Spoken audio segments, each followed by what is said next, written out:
Hello. Welcome to turning point of life.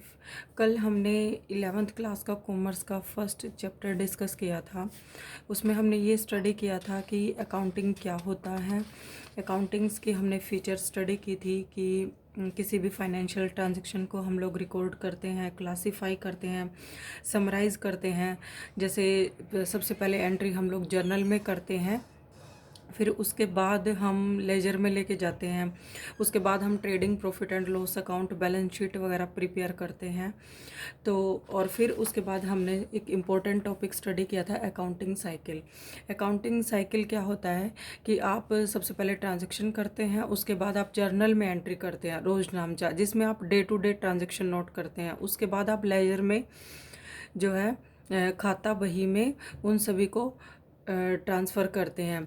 अब यहाँ पर आपकी जो है cash book, purchase return, cell return या वेजेस अकाउंट, सैलरी अकाउंट, किसको आपने कितना पैसा दिया है, किसका क्रेडिट पे है, किसको कैश पे है, वो सब चीज़ें यहाँ पर सब्सिडरी बुक बोलते हैं इनको, जर्नल की। तो जर्नल की जो ये सब्सिडरी बुक्स हैं वो कौन सी होती हैं कि आप कैश बुक है, परचेज बुक है, परचेज रिटर्न है, सेल रिटर्न है, या वेजेस अकाउंट है, सैलरी है, या किसी को कोई जो है कमीशन दिया है या आपने लिया है वो अकाउंट है। फिर उसके बाद एक ट्रायल बैलेंस तैयार होता है कि आपने जो भी अमाउंट को लिया है और जो भी आपने पे किया है, आप उन दोनों का एक बैलेंस इक्वल करके चलेंगे। फिर हम ट्रेडिंग प्रॉफिट लॉस और बैलेंस शीट प्रिपेयर करते हैं, फाइनेंशियल स्टेटमेंट्स, जिससे हमें ये पता चल जाता है कि हमारे बिजनेस में प्रॉफिट हो रहा है या लॉस हो रहा है, उसको कंटिन्यू करें, डिसकंटिन्यू करें, क्या पॉलिसी बनाए जिससे हमें प्रॉफिट हो। फिर से वही ट्रांजैक्शन पे आते हैं। तो ये एक अकाउंटिंग साइकिल जो है इम्पोर्टेंट पार्ट है, आपको इसे ध्यान रखना होगा। उसके बाद हमारे पास आता है कि अकाउंटिंग, बुक कीपिंग और अकाउंटेंसी। एक्चुअली क्या है कि सबसे पहले हम बुक कीपिंग स्टडी करेंगे, आज का जो हमारा टॉपिक होगा। तो बुक कीपिंग जो है वो क्या होता है, हिंदी में जैसे इसको बोलते हैं कि बुक कीपिंग मतलब पुस्तकें रखना। अगर एक सिंपल सी लेमन लैंग्वेज में हम बोले कि पुस्तकें रखना, जैसे एक J.R. बॉटली बॉय की डेफिनेशन है,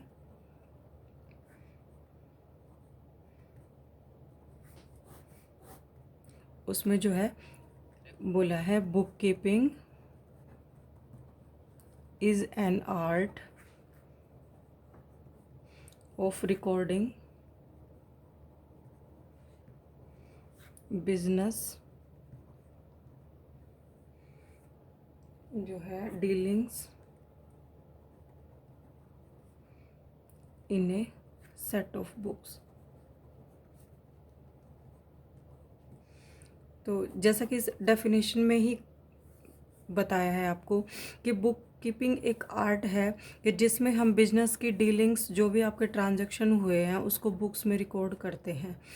तो बुक कीपिंग सिंपल सा, आपको सिर्फ एक ये चीज़ याद रखनी है कि आपने कोई भी परचेज़ की है, कोई भी सेल की है जो कि आपके पास फाइनेंशियल नेचर का है, ये चीज़ यहाँ पे सबसे इम्पोर्टेंट है कि जो भी ट्रांजैक्शन आपके पास फाइनेंशियल नेचर का है उसको आपको डे टू डे मेंटेन करना है।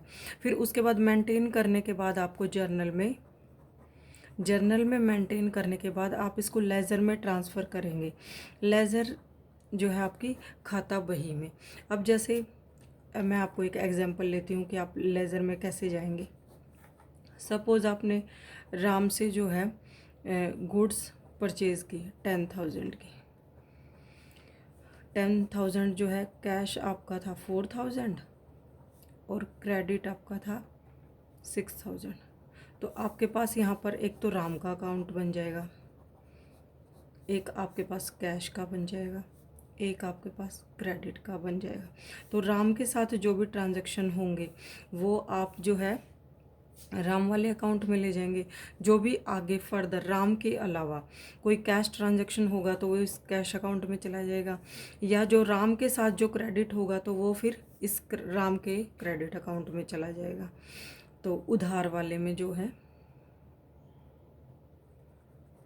ठीक है। तो ये इस लेज़र का काम होता है। तो बुक कीपिंग में आपका क्या आता है कि आपके लेजर तक डिसाइड करना है, उतना हम बुक कीपिंग में लेते हैं। बुक कीपिंग जो है ये पुराने सिस्टम के हिसाब से उसको जैसे कोई भी क्लर्क वगैरह कर देते थे, लेकिन अब जो है आजकल टैली या और अकाउंट्स के जो टूल आ गए हैं तो वो सब चीज़ें अब कंप्यूटर में हो जाती हैं। और इसके लिए कोई विशेष जो है पर्टिकुलर क्वालिफ़िकेशन की ज़रूरत नहीं होती। इसे कोई भी जैसे पहले 12th या बीए या बीकॉम वगैरह जो किए होते थे वो कर लेते थे इजीली। तो बुक कीपिंग आपने देखा कि पुस्तकों को बस एक ठीक ढंग से रखना, जो भी आपने ट्रांजैक्शन किए हैं डे टू डे उनको जर्नल में ऐड करना है पहले, और फिर उसको लेजर में ट्रांसफ़र करना है, और इसके लिए कोई क्वालिफ़िकेशन की ज़रूरत नहीं होती। सेकंड में हम स्टडी करेंगे अकाउंटिंग। अकाउंटिंग जो है आपको एक सिस्टम से लेके चलेंगे कि जैसे हमने यहाँ पे अकाउंटिंग साइकिल में ही स्टडी किया था कि पहले ट्रांजैक्शन होगा, उसके बाद जर्नल में, लेजर में, ट्रायल बैलेंस में, और फिर जो है आपके फाइनेंशियल स्टेटमेंट, ट्रेडिंग पीएल और बैलेंस शीट। तो जर्नल लेजर तक का काम तो आपका हो गया बुक कीपिंग में। उसके बाद जो है अकाउंटिंग क्या है, अकाउंटिंग में जो है आपका आ जाता है कि आपने जो लेज़र में ट्रांसफ़र किया है, लेज़र के बाद आपने जो फिर उसको समराइज़ करना है, एनालाइज करना है।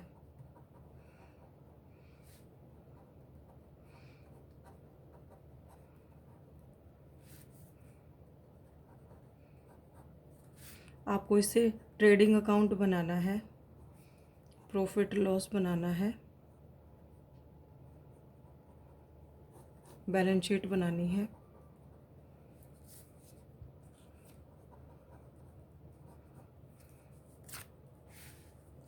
तो ये इससे बुक कीपिंग के बाद का काम है अकाउंटिंग। लेजर तक आपने जो है बुक कीपिंग में रखा है। अकाउंटिंग में आप क्या करेंगे, ट्रेडिंग अकाउंट बनाएंगे, प्रॉफिट और लॉस बनाएंगे, और फिर उसके बाद जो है बैलेंस शीट बनाएंगे। तो इन सब चीज़ों से आप क्या करोगे, ये चीज़ें आने के बाद हम इनसे अपने जो डाटा होते हैं एक मीनिंगफुल जो है इन्फॉर्मेशन निकाल लेंगे। मीनिंगफुल क्या होता है कि जैसे आपके पास सारे डाटा इकट्ठे हैं, आपने प्रॉफिट और लॉस अकाउंट से पता लगा लिया कि आपको प्रॉफिट है या लॉस है, ट्रेडिंग से आपने लगा लिया आइडिया कि आपके पास जो है ऑपरेटिंग प्रॉफिट कितना, ऑपरेटिंग मीन्स जो आपने परचेज सेल किया वहाँ से आपका ग्रॉस प्रॉफिट निकल के आ जाएगा। बैलेंस शीट से ये पता चल जाएगा आपको कि आपके पास कितने पैसे हैं या कितनी आपके पास असेट्स हैं। कितनी असेट्स मीन्स होता है कि जो आपकी फ़िक्स चीज़ें जैसे चेयर, टेबल या कोई भी और फर्नीचर, या कितनी आपके पास लाइबिलिटी मतलब जो आपको बाहर पे करना है। आपके पास एक जो है आपके बिजनेस की या कंपनी की एक फाइनेंशियल स्टेटमेंट आ जाएगी कि आपको आगे क्या कुछ करना है। तो सिंपल सा है, बुक कीपिंग आपका जो है आ जाता है लेजर तक। उसके बाद आपका जो है जो भी ट्रायल बैलेंस या ट्रेडिंग पीएल अकाउंट आता है वो अकाउंटिंग में आता है। अब अकाउंटेंसी क्या है,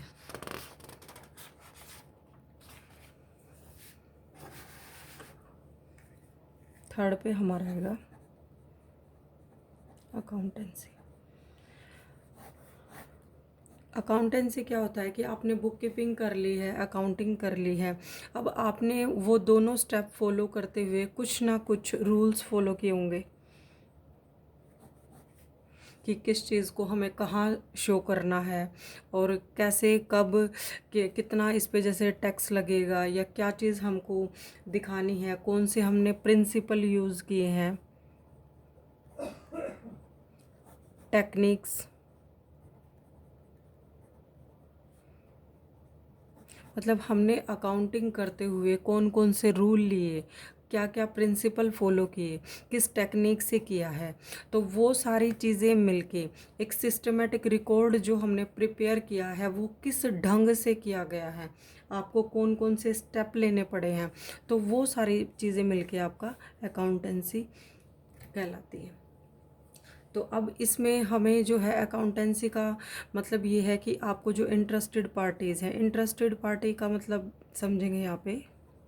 इंटरेस्टेड पार्टी कौन होता है, आपके बिजनेस में कौन इंटरेस्ट होगा। सबसे पहले कि अगर आपको प्रॉफिट हो रहा है तो आपको कितना टैक्स देना है, तो गवर्नमेंट इंटरेस्टेड होगी। अच्छा, आपको कोई लोन लेना है बैंक से, तो बैंक भी आपकी जो है देखेगा आपको कि आपका जो है बिज़नेस ग्रो अप कर रहा है या नीचे नीचे जा रहा है, तो आपको लोन नहीं मिलेगा या वो लोन देने में थोड़ा सा हिचकिचाएंगे, क्योंकि आपका जो है बिज़नेस वो लॉस में चल रहा है। और अगर आपकी क्रेडिट वर्थीनेस, मतलब कि जैसे आपकी पे आउट रेशियोज़ आपके ज़्यादा होते हैं, कि आपकी जो है एक बैलेंस शीट अच्छा सा आपको रिज़ल्ट शो करती है, तो लोन भी इजीली मिल जाएगा। उसके बाद जैसे जीएसटी कैलकुलेशन है आपकी, या फिर कोई और जैसे कस्टम वगैरह डिपार्टमेंट है, तो उन सब चीज़ों के लिए ये अकाउंटेंसी बहुत ही इम्पोर्टेंट है, क्योंकि इसी से हमें पता चलता है कि बिज़नेस में कौन से रूल फॉलो हुए हैं। तो इसलिए हमें अकाउंटेंसी की ज़रूरत पड़ती है। अब मेन चीज़ आती है कि आपसे वो पूछ लेगा क्वेश्चन में, जैसे बन जाता क्वेश्चन 4 मार्क्स का, 5 या 6 का, कि आपको बुक कीपिंग में, अकाउंटिंग में, अकाउंटेंसी में, या तो तीनों ले लेगा या ये दो ले लेगा, ये अकाउंटिंग अकाउंटेंसी ले लेगा, बुक कीपिंग अकाउंटेंसी ले लेगा। तो इनका डिफरेंस पूछेगा वो आपसे क्वेश्चन में, कि जो है बुक कीपिंग या अकाउंटिंग का मीनिंग बताइए, दोनों को डिफरेंशिएट कीजिए। अकाउंटिंग अकाउंटेंसी का मीनिंग बताइए, दोनों को डिफरेंशिएट कीजिए। तो अब हमें सिंपल सा क्या देखना है कि बुक कीपिंग जो है वो एक जर्नल और लेजर तक रखने तक है। फिर उसके बाद जो है अकाउंटिंग में हमारा आ जाता है कि हमें जो है फाइनेंशियल स्टेटमेंट तैयार करने हैं। तो और जिस भी इन दो अकाउंटिंग में जिस भी हमने जो रूल फॉलो किए हैं या जो भी प्रिंसिपल लगाए हैं, टेक्निक लगाए हैं, वो अकाउंटेंसी है। और सबसे बड़ी बात, ये हमारा रूटीन वर्क है। बुक कीपिंग जो है आपका वो रूटीन वर्क है, आपको डे टू डे जर्नल में नोट करना पड़ेगा। अकाउंटिंग जो है आपका वो ईयर एंड पे होता है, क्योंकि हमें एक टाइम पीरियड के बाद, 6 महीने के बाद या 1 साल के बाद अपने बिजनेस के रिजल्ट दिखाने होते हैं। अच्छा, अकाउंटेंसी भी आपका रूटीन वर्क नहीं होगा, क्योंकि जो है ये इन दोनों को मिला के अकाउंटेंसी बनता है। बुक कीपिंग जो है कोई भी कर सकता है, क्लैरिकल लेवल का है। अकाउंटिंग या अकाउंटेंसी कोई भी चार्टेड अकाउंटेंट या जिसके पास प्रोफेशनल क्वालिफिकेशन होती है वो करेगा। अब आजकल ये काम जो है कंप्यूटर से होने लगा है, तो और ये जो है इसको हम कंप्यूटर से भी, और कोई प्रोफेशनल हो तो वो करता है। इसके बाद इसमें ज़्यादा हम इतना एनालिटिकल स्किल का यूज़ नहीं करते, और इसमें हमें समराइज़ करना होता है, एनालिसिस करना होता है, रिज़ल्ट निकालने होते हैं। तो इसमें थोड़ी एनालिटिकल स्किल हमें चाहिए होती है, क्योंकि जो प्रोफेशनल होगा वही जो है ऑडिटर चीज़ों को अच्छे तरीके से रिप्रेजेंट कर पाएगा। तो आज हमने बुक कीपिंग, अकाउंटिंग और अकाउंटेंसी को स्टडी किया है। होप आपको समझ आ गया होगा। इसके बाद हमारे पास आता है कि अकाउंटिंग हमारे लिए क्यों ज़रूरी है। जो ये है अकाउंटेंसी है, अकाउंटिंग हमारे लिए क्यों ज़रूरी है, क्या इसके जो है फंक्शन है या इसकी क्या यूटिलिटी है, हम क्यों जो है अकाउंटिंग स्टडी करते हैं, किस लिए। सबसे पहले तो आपको पता है कि प्रॉफिट कैलकुलेट करने के लिए या लॉस जो भी है, तो to calculate the profit and loss. Second पे आपका आ गया कि आपको जो है सिस्टमेटिक रिकॉर्ड रखना है चीज़ों का, आपके जो भी ट्रांजैक्शन हुए हैं उन सभी चीज़ों का आप एक सिस्टमेटिक रिकॉर्ड रखोगे। प्रॉफिट या लॉस होने के बाद आपको क्या पॉलिसी बनानी है, आपकी जो है परचेज पॉलिसी क्या होगी, सेल क्या होगी, कहाँ से ख़रीदेंगे, किस तरीके से आएगा, तो वो सब चीज़ें हम पॉलिसी बनाएंगे स्टेटमेंट के अकॉर्डिंग ही। फोर्थ पे आता है आपका कि आप जो है क्या लॉजिस्टिक, जैसे आपका वेयर हाउसिंग या लॉजिस्टिक जो है मार्केटिंग कहाँ होगी, वो सब चीज़ें वो भी पॉलिसी में आ जाती है। आप मार्केटिंग मैनेजमेंट है वो इसी के अकॉर्डिंग करोगे। फिर उसके बाद आपका आता है कि आपकी क्रेडिट वर्थिनेस पता चलती है उससे, कि आपकी कंपनी प्रॉफिट वही है, प्रॉफिट अच्छा है तो आपकी जो है मार्केट में जो है क्रेडिट वर्थिनेस अच्छी होगी। लॉस है तो आपको कोई भी जैसे क्रेडिट पे सामान नहीं देगा, वो कैश मांगेगा। बैंक से अगर आपको लोन लेना हो तो उसके लिए भी जो है फाइनेंशियल स्टेटमेंट्स सबसे पहले मांगे जाते हैं। उसके बाद जो है गवर्नमेंट अथॉरिटीज़ के लिए 7 पे आता है कि इन्वेस्टर के लिए, इन्वेस्टर मतलब कि बाहर का कोई भी जो है कंपनी या बाहर का कोई भी जो है वो आपके फर्म में इन्वेस्ट क्यों करे, आप उसे क्या बताओगे कि हाँ आइए आप हमारे पास इन्वेस्ट कीजिए। तो आप उसको अपने स्टेटमेंट दिखाओगे कि हमारी कंपनी ने पिछले साल ये गेन किया, ऐसी हमारी पॉलिसी है। तो ये सब चीज़ें जो है इन्वेस्टर के लिए भी हेल्पफुल होती है। तो इसीलिए हम अकाउंटिंग करते हैं कि इन सब चीज़ों को हम अच्छे तरीके से मेंटेन कर सकें। उसके बाद हमारे पास एक क्वेश्चन आ जाता है कि इसकी, अब हमने सारी प्रॉपर्टीज़ भी स्टडी कर ली हैं, करेक्टरिस्टिक भी, बुक कीपिंग भी, अकाउंटिंग, अकाउंटेंसी या इसके फंक्शन, यूटिलिटी। तो उसके बाद आता है कि लिमिटेशन क्या है अकाउंटिंग की, जो है हम लिमिटेशन को स्टडी करेंगे। तो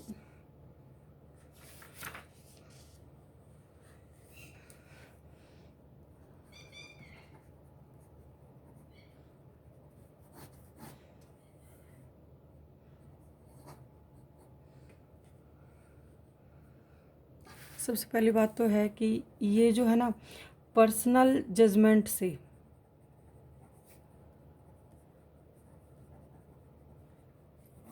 इन्फ्लुएंस होते हैं। पर्सनल जजमेंट क्या होता है आपका कि सपोज़ आपकी वन मैन कंपनी है तो वो खुद ही डिसीजन लेने वाला होता है। तो अब ये उसकी मर्जी है कि वो अपनी असेट्स का या अपनी लाइबिलिटीज़ का कैसे वैल्यूएशन करता है। या आपके पास कोई सीए है, जैसे आप सुनते हैं ना कि भाई उसने चार्टर्ड अकाउंटेंट को पैसे दे के टैक्स ज़्यादा, टैक्स से बचने के लिए प्रॉफिट कम दिखा दिया, वो सब चीज़ें। तो जो हमारे अकाउंटिंग डाटा है वो पर्सनल जजमेंट से इन्फ्लुएंस होते हैं। तो जैसे कोई भी एसेट्स है आपकी, उसकी लाइफ 10 ईयर दिखाते हैं, आप 10 ईयर के बजाय उसको 7 दिखा दो या 15 दिखा दो। तो ये सब चीज़ें, मतलब अगर आपकी वन मैन कंपनी है या आप सीए से बोल के ऐसे इन डाटा को मैनिपुलेट करवा सकते हो। तो और उसके बाद जो है कि यहाँ पर हम विंडो ड्रेसिंग एक चीज़ होती है। विंडो ड्रेसिंग होता है कि दिखावा करना। दिखावा करना ये कि आपके पास मान लिया कि कोई भी एक चीज़ 1 लाख की है, अब आप उसको बुक्स में 3 की दिखा लो, 5 की दिखा लो, तो कोई आपसे ये थोड़ी ना पूछेगा कि आपने इसका मार्केट में वैल्यूएशन करवाया है या नहीं करवाया है। या जब आप एंड में जब अपने अकाउंट्स बिल्कुल, मतलब कई बार ऐसा होता है कि कंपनी के पास एक्चुअल में वो चीज़ें नहीं होती और आप शो ऑफ करते जाते हैं, तो यहाँ पर ये विंडो ड्रेसिंग की पॉसिबिलिटीज़ बहुत ज़्यादा होती हैं। और उसके बाद अब जैसे एक हिस्टोरिकल कॉस्ट वर्ड आता है।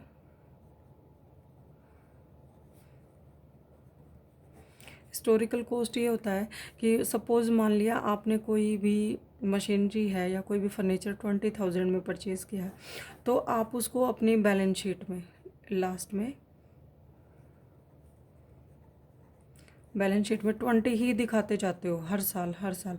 लेकिन रियल में होता क्या है कि एक टाइम के बाद जाके 5 ईयर या 4 ईयर कोई भी टाइम मान लीजिए आप, तो उसके बाद उसकी वैल्यू नील हो जाती है।